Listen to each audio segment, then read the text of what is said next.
So this is one of the more famous. We have the image of Jesus, the Good Shepherd, and then we have Psalm 23. Um, two really comforting images for people all throughout their lives. I mean, again, Psalm 23 frequently gets used, at weddings, at funerals, all throughout life. It's one that people memorize. It's that place where it has that sense to where, for a lot of times in the midst of our lives, we feel that comfort of knowing that God is with us, that we aren't anywhere where we go alone. And as you walk through that darkest valley, you know that even when you feel like you might be alone, you know that God is there with you. And yet,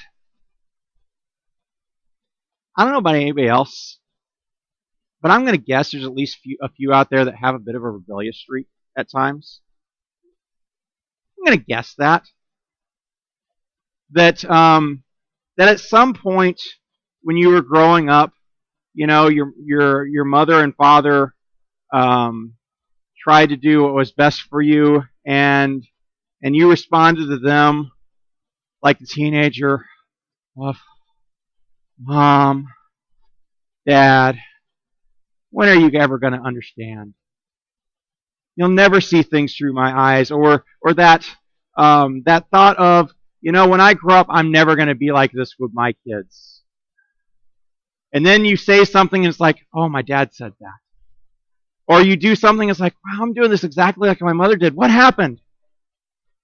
And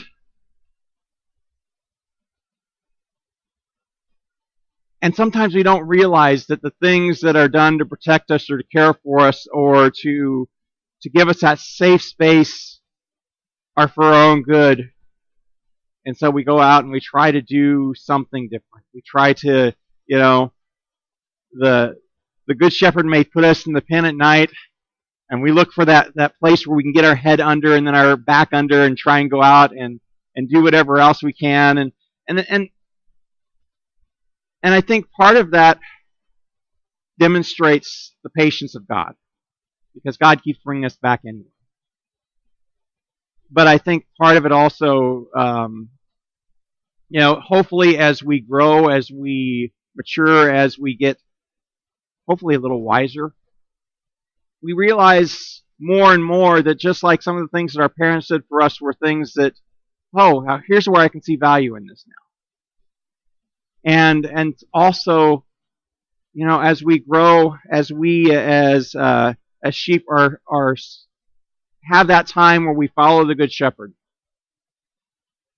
that we begin also to trust, that we begin to become more obedient, that we become to others, we begin to reflect a little bit of what that Good Shepherd is like.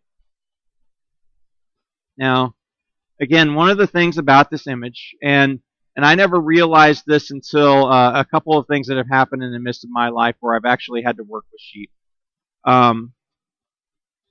I always thought of sheep as these nice, fluffy, cuddly animals or whatever, and they're not. Sheep are dumb, and they stink, and they also, while they are herd animals, because they are dumb, they tend to be a little disobedient at times, or trying to get them all to do the same thing. I mean, they will see a little piece of vegetation up in the rocks to where they can't get to it, but they're determined that's exactly the one I need. I've got all this green grass in front of me. I want that one over there. And, again, one of these things of,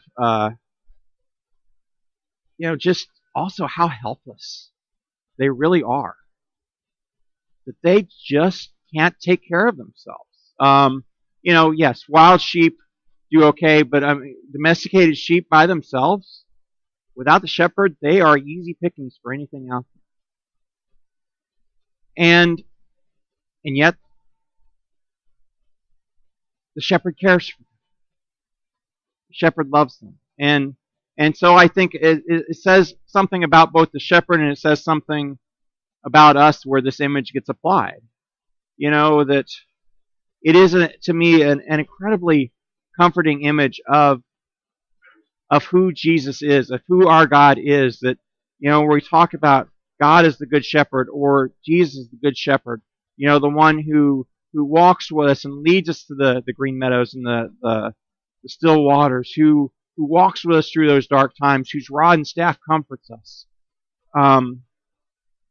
who knows us by name, who goes and continues to seek us out. You have that piece in the John reading. There are other sheep that are not as fold, and I must go and I must find them.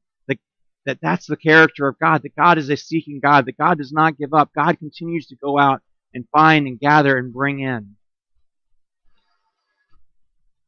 And I think there's also a little bit of comfort for me in the image of us as sheep.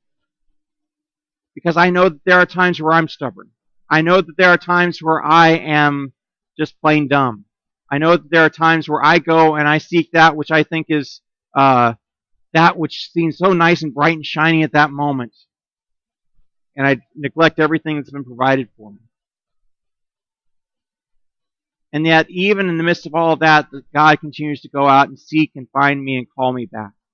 And that hopefully in the midst of this, as I grow, as a child of God, as I live as a child of God, that I begin to look more and more like the shepherd who I'm trying to follow. 1 John, where we heard today, where let love be authentic. If I see someone who's in trouble, that I go and I help them. That I worry about that. I don't say, well, I just got to worry about me. That they too are a part of my flock.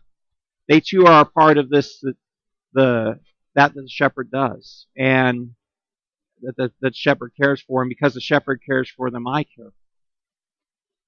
That they are a part of us. That we are a part of them.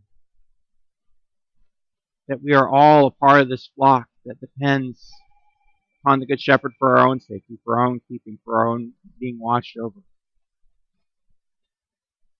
That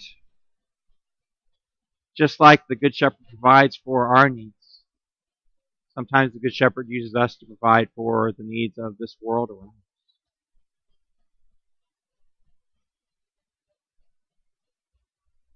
And, I'll be the first to admit that sometimes I was like that teenager who thought, well, Mom, Dad, just don't get it. And now that I've raised my kids, that my daughter's 16, my son is 19. Seems hard to believe.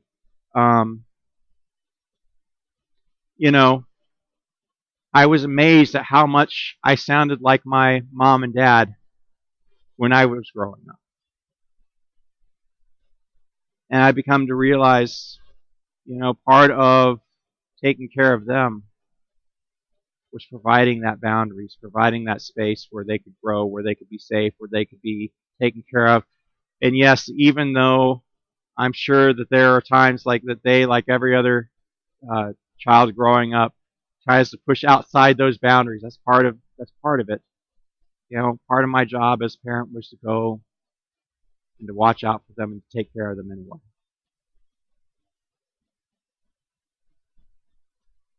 And the Lord our shepherd does the same thing. Knows us by name, provides for us, cares for us, seeks us, guides us, sometimes disciplines us, sometimes nudges us in the right direction. Sometimes, sometimes it's a nudge, sometimes it's a lot harder. But ultimately, it's all for our own good. It's all to be in that place where we can be safe together, where we can be watched over and cared for. It's all because our God loves us and cares for us. God doesn't run away in the hard times. God cares for the sheep and seeks out the sheep specifically in those hard times. And so, like those for thousands of years have been able to say, the Lord is my shepherd. I shall not want. Amen.